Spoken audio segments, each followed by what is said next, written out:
to today's broadcast of North Idaho College Public Forum. The crew is comprised of NIC television students, and your moderator is North Idaho College political scientist Tony Stewart.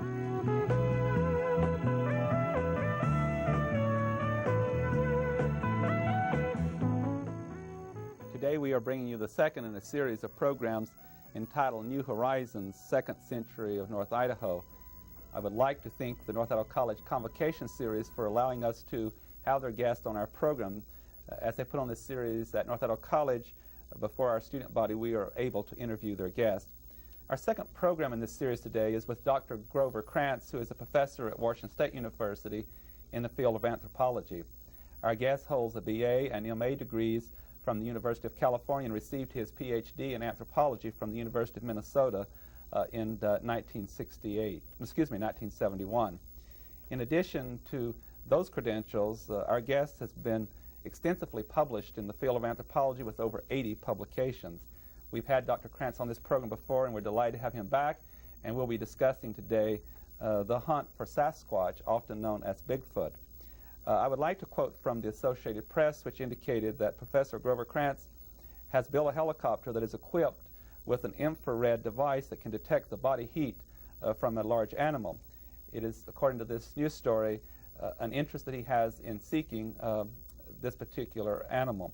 I'm also quoting from the Associated Press that said, and I quote, "If at all possible, we will kill it and bring back as much of it as we can." Dr. Krantz went on to say, "This will establish their existence, and then they can be protected." Dr. Krantz, as always in the past, it's a pleasure to welcome you back to our program. Thank you. I'm happy to welcome three panel members that will share today in questioning our guest. First of all, to my far left is Mr. Richard Snyder from the Department of Anthropology at North Idaho College. Next to him is Jim McLeod from the Department of English at North Idaho College, and regular panelist, Idaho Attorney Janelle Burke, and I shall ask Janelle Burke to commence the questioning. Dr. Krantz, you're an anthropologist, and there are many fields of interest that an anthropologist can specialize in or become particularly interested in. What first led you to become interested in the Sasquatch? Well, my main concern is human evolution, the evolutionary past of our ancestry. And of course, connected with that would be knowledge of the closest living relatives, that is, apes and monkeys. Now, I thought upon hearing about the Sasquatch that if this thing was real, obviously it would be very pertinent to my field as a creature that might be one of our closest living relatives, and also it might be of interest to see if it is one of the specimens that we already know from the fossil record.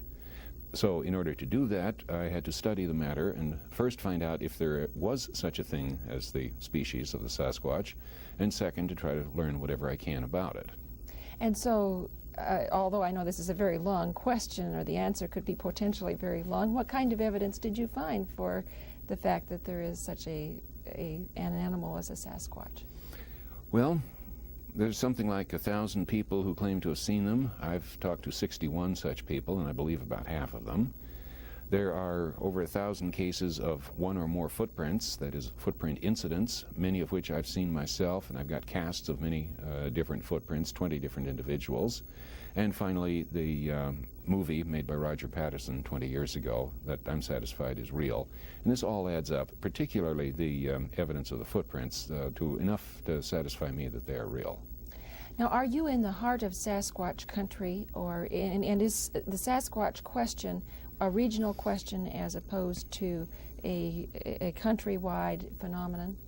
Well, there's certainly some interest in it around the country, and there are reports of things that sound like Sasquatches from just about every place in the country, some more in some places and less in others. But most of the attention and most of the work has been devoted to the Pacific Northwest, and that's where all of my investigations have taken place. Jim McLeod. Dr. Krantz, Tony Stewart asked you, or read a moment ago from some press releases that have recently appeared, which characterize your efforts as, and I guess perhaps I'm being kind here, as someone who is out to get Sasquatch one way or the other, specifically to shoot Sasquatch. How do you feel about the press coverage that you've received on your latest efforts? Well, basically the press coverage is incorrect. While there are a fair number of people out to shoot a Sasquatch, and one could argue that that's the most likely way that the species is going to be proven to exist, and so the government will have to acknowledge their existence and study them. I'm personally not trying to shoot a Sasquatch, and I'm a little bit annoyed that the news got things quite backwards. What I'm in fact doing is investing an enormous amount of effort, money, which is all my own, and my own time, and possibly be risking life and limb flying in a helicopter for the express purpose of avoiding shooting a Sasquatch. The intent of the helicopter was to locate the heat of a decaying body of something that died a natural death. Now, I found out today that that was in the original AP Wire story, but apparently not a single newspaper picked up the item as to what I'm looking for, that is a natural death. Is this typical of the coverage that you've received in the past? No, this is very unusual. I had one bad experience about 12 years ago when True magazine, and I have no hesitation in referring to it by name, had an article on me in response to a long telephone conversation. About 1/3 of it was accurate, 1/3 was totally irrelevant, and 1/3 was the opposite of what I said. I was outraged. I tried to sue them, or at least I investigated the possibility, tried to get them to retract it, and all they would do was publish a short letter from me. Now, until this last 3 weeks, I've had no particular problem with the press, other than leaning on me for an awful lot of time. They've been reasonably accurate. And this time, it just got totally out of hand. The AP Wire story was a little bit off, but I think it was almost the way it was laid out. The newspapers would pick up parts of it that give a totally misleading, and in the critical situation, the opposite effect. Do you feel that the body is going to be the thing that's really going to have to establish this? That, as I understand it, your discipline indicates that you're going to have a body. The Smithsonian's told you that, and so on. Yeah, I would say that yes, that it looks like that's going to be the only kind of evidence. I had hoped that when we found footprints with dermal ridges, like fingerprints, that maybe it would be accepted on the basis of that. But and I was very, very enthused about that a few years ago. But no, a lot of fingerprinters are absolutely convinced, and that's as far as it goes. But all the top government and scientific officials, absolutely, they demand a body. Richard Snyder. Yeah. If such a thing as Sasquatch exists, then I think it would follow, or at least precede, if you'll pardon the pun, that it has a history here on Earth, unless it's postulated that it dropped down out of the sky, or it comes from flying saucers, or it's a time traveler, or something like that. But if it's just part of the ordinary world here on Earth, shouldn't it have a history? And I suspect that you think it does, and it may relate to something called Gigantopithecus. And I know you want me to elaborate on that. Oh, please do. Okay. We have a lot of things in the fossil record that represent either stages in the development of humans, and in some cases offshoots that we have always presumed became extinct. Well, one of these may have survived unchanged or little changed to the present time, and that may be our Sasquatch. The one I put my biggest hopes on, that is, that I would predict more likely than any other, is the Sasquatch, is Gigantopithecus that you mentioned. I have a cast of a piece of a Gigantopithecus. This is the largest piece that's ever been found of one. It's the tooth-bearing part of the lower jaw, and you might compare that with the human lower jaw, and there's a rather enormous difference. And even with the gorilla's lower jaw, here's a big male gorilla, 400 pounds, and if you ignore the back part of the jaw that's missing on the Gigantopithecus, you can still see that it's a very massive affair, and to suggest that it weighs twice as much as a gorilla would, I think, be a modest estimate. Have you attempted to reconstruct anything? In other words, Sasquatch is bipedal, but what about Gigantopithecus? The only drawing I've ever seen of it was by Simons, and he had it as a sort of giant gorilla on all fours. Right. Well, I gave that some thought and considered, for instance, the gorilla's jaw, which is quite narrow at the back, because the gorilla's neck does not go between the jaw, it's well behind. If the Sasquatch was standing upright like we, then its neck wouldn't be behind the head and behind the jaw. It would be up here like ours is. And a gorilla's jaw is just much too narrow to take it. So if you wanted to change a gorilla into an upright biped, at least one major thing you'd have to do is greatly widen the jaw. Well, if you look at the underside of the gorilla's jaw and see how it spreads to the back, and the Gigantopithecus, and to see how it spreads to the back, you see the Giganto is going much more widely. So that clearly indicates that it had a phenomenally wide lower jaw, and the only obvious reason for that is to put the neck right in there. Now, with that as a piece of information to reconstruct the jaw coming out like that on both sides, I also tried measuring on all of the living humans and other apes how wide this part of the jaw is in relation to the teeth and how tall this is in relation to here, and found that all humans and apes are fairly nearly consistent. So I was able to reconstruct the entire lower jaw of the Gigantopithecus, and it would look like this. Now this is very wide at the back, and now comparing it with the complete jaw of the gorilla, you can see we're dealing with an animal that's clearly much bigger than the gorilla. Oh, yes. Dr. Krantz, I know that you have been very methodical in your presentations concerning the evidence that has been gathered to ask the question if Sasquatch does exist. In addition to that evidence that you have presented with Mr. Snyder, I know also both hand and footprints have been very much part of your work.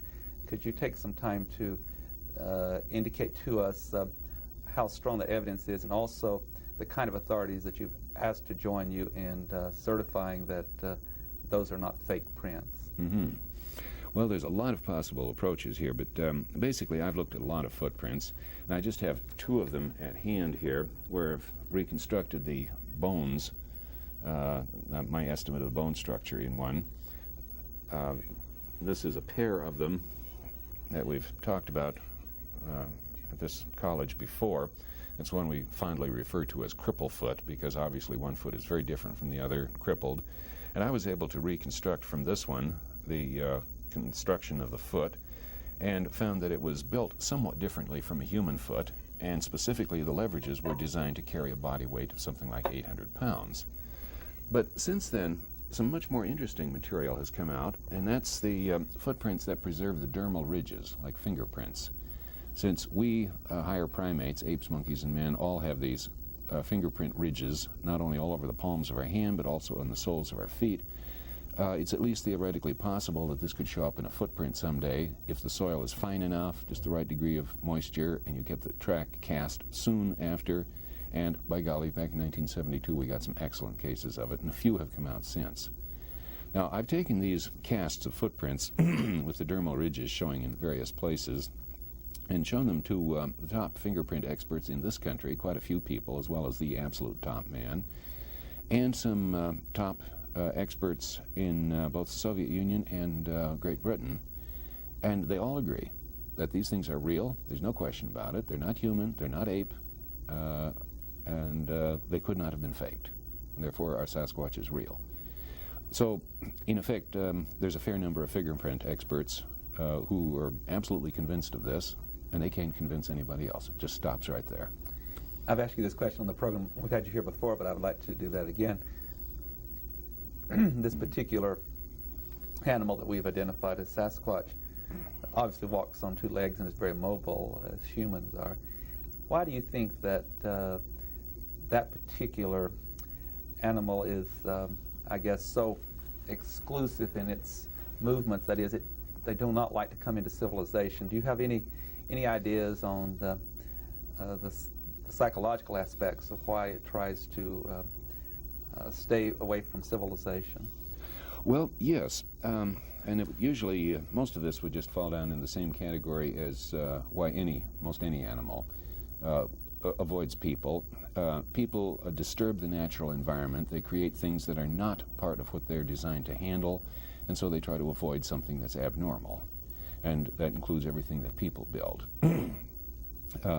Almost any wild animal will avoid human habitations, with the exception of a few that have become specialized in living in these things like rats, mice, and now coyotes are on their way into it.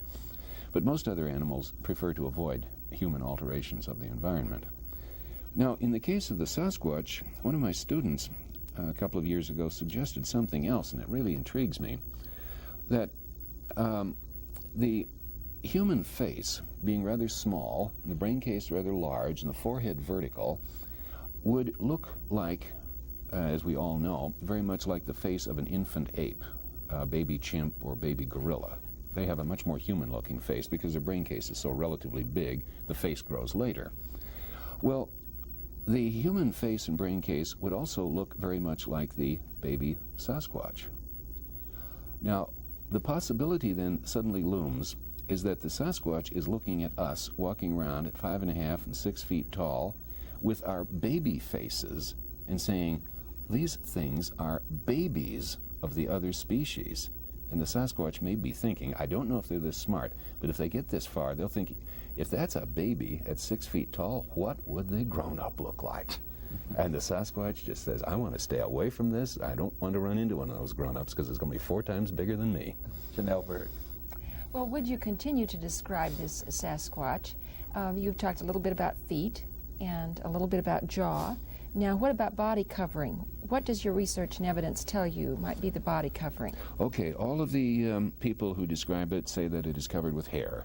Sometimes they say hair, sometimes fur, and I'm at a loss to know what is the real difference between hair and fur in most people's minds. But it's covered with hair in the sense that a bear is hair covered.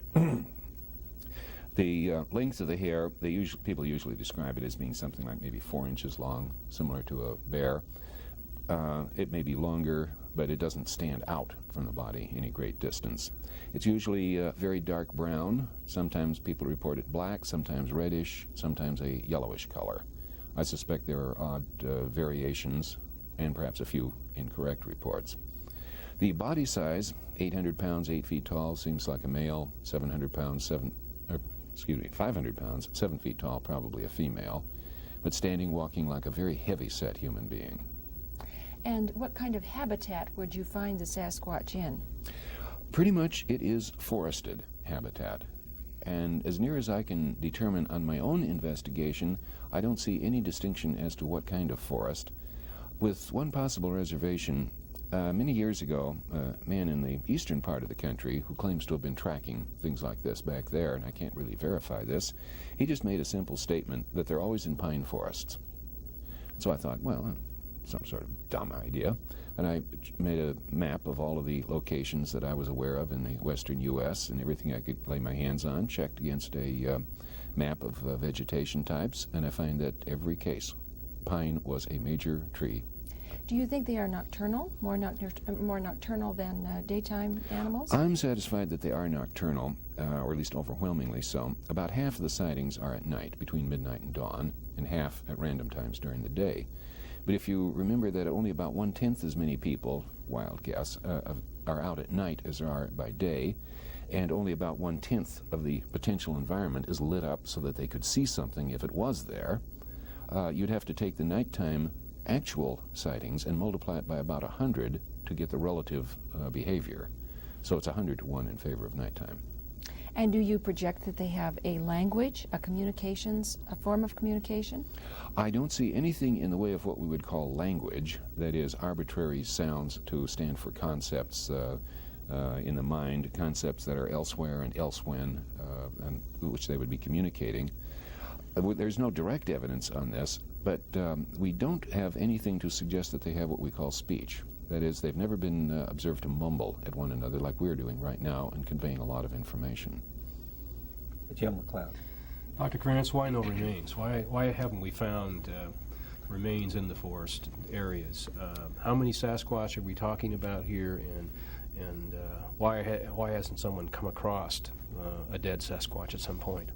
Well, I'm estimating currently that there must be on the order of about 2,000 of them in the Pacific Northwest. Since I have tracks of 20 of them, and they're only from a very small part of the area where they've been reported, I'd make a flying guess that I've maybe got 1% of them, which I think would be rather grandiose if I got 1%. But if that's true, then there are 2,000 of them. There may be more. It's still relatively rare, perhaps comparable to the mountain lion in population, though bears would probably be something on the order of 100 times more common. Now, generally we just don't find the remains of an animal that dies a natural death in the sense that the animal has time to pick the place where he dies, he or she or it. And I've asked an awful lot of game hunters, game guides, explorers, and everything else how many dead bear that they found that died a natural death. And so far the answer is 0. Now, whatever bears do when they're ailing and happen to die, I would expect the Sasquatch does something similar. And this is what I'm trying to do with my helicopter and the ultraviolet, is to locate where a Sasquatch might have died a natural death and locate the heat of decomposition of the body. How good a habitat would Idaho be? One of the best. The entire peninsula of northern Idaho, or at least the eastern, mostly the eastern part of it, there's some farmlands on the western edge against Washington, but all the mountainous area seems to be excellent Sasquatch habitat, and there are a scattering of reports all the way up and down. And from what I've seen of most of the rural inhabitants of Idaho, they are not the sort of people who run to the authorities when they've seen a Sasquatch. They would just as soon keep quiet about it. Off in the Cascades, anytime someone sees one, they run screaming to the authorities. But here in Idaho, no, they keep quiet. I've run across a few people who have a lot of information, and they told me quite frankly that if I hadn't been introduced from a friend, they would have denied knowing anything. That's because of ridicule. I think that's a major factor. Richard Snyder. Tell me about your high-tech helicopter. I've read about this in the newspapers, and where does a guy like you get all the money for? It must have cost $10,000-$20,000 more dollars, just from what I've read. Well, you read the same newspapers that I had the misfortune to read. I found out the AP story did not call it high-tech, but most of the newspapers who copied it did stick in the word high-tech. That sounds slightly incredible, because in fact the helicopter I've got is the lowest tech helicopter that has ever been designed by any human being, and the one I've got is either the second or the third, as far as I can tell, that's ever been made. It's just a bunch of metal sticks, a couple of big long wooden blades, a bearing in the center, and a couple of small lawnmower engines, gasoline lawnmower engines on the top with small propellers to swing the blades around. And the chair hangs from the bearing in the center. You're in a chair? Yeah, a plastic chair. A little bit of frame of metal around it, but nothing that you'd call a body. A couple little lawnmower putt-putts up in the top, and that's it. And you're going to sort of hang from this thing as you go across the top of the forest? Yeah, and with a control, I tilt the blades a little bit and a throttle, and that's it. The thing cost me a little over $2,000 as a kit, which included all the material, or almost all the material, and most of the instructions, but some of the instructions weren't complete, so I've had to, the most critical things I've had to try to figure out for myself, and it's taken me almost 2 years to build it. Well, I sort of had the impression that you had a used Vietnam helicopter gunship or something, and you were going to zoom over the forest just blasting away at anything that moved. That's the impression that a lot of people got. Partly the original story was a little bit off, and partly what pieces were picked up out of the AP wire and used and what weren't, and how they were combined gave a very misleading story. And then some editorial comment was added in a few newspapers, and usually expressing the ignorance of the editor as to what I should be doing and what I shouldn't be doing. And it became just a total mishmash of misinformation. Dr. Krantz, I know you've been asked this many times. Of course, you're a scientist. The scientists are very curious and seek what they believe to be the truth. But I would like to give you the opportunity to tell us why you have spent so much of your life on this subject. It's been very important to you, and what has driven you to continue this work and at your own expense. I know it's been a sacrifice financially. Mm-hmm. Well, it occurs to me that this is very critical, a very important piece of information in the puzzle of human evolution. And if we could examine one of these creatures in a little more detail, we might find out a few interesting clues about our own past. For instance, what does upright posture do to the body without any increase in brain size, which is our presumption for the Gigantopithecus, and it may be for the Sasquatch.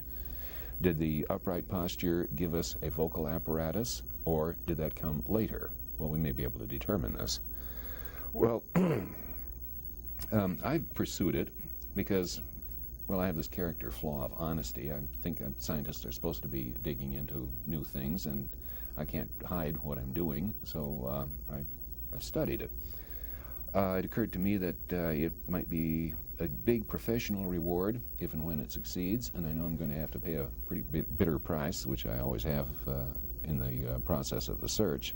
Until it's successful, I know it's a highly disadvantageous thing. Now, I do spend my own money on this for the simple reason that nobody else will support it. The scientific establishment, the people with the money, won't touch this with a 10-foot pole. With that, I have to bring our program to a conclusion. I wish we had more time. I know the panel would have additional questions I'd like to ask, and you've always been very generous with your time. We thank you for being here today, and it's been most informative to hear your discussion of this subject once again. I also express my appreciation to the panel for their outstanding questions. Ladies and gentlemen, I would like to invite you to be with us again next week, and we're going to continue this series entitled New Horizons, 2nd Century of North Idaho. We're having a very varied number of subjects. I want to also again thank the North Idaho College Convocation Series for sharing their guests with us during this important series. I would like to also wish you a very good week. I am Tony Stewart.